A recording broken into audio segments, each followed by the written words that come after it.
Hey growers, it's Steven with Team Grobo. I wanted to show you a new product that we've got in our store. It's the Air Stone.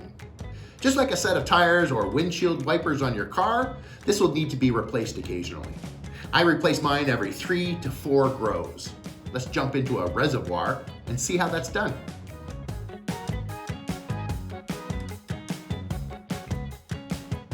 We don't have to turn the unit off for this step.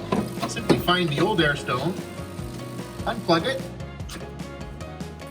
plug the new one in, and put it back into the tank. Congratulations, you've changed out your Air Stone.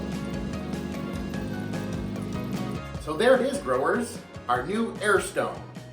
Run, don't walk to our store at www.grobo.io and get yourself one.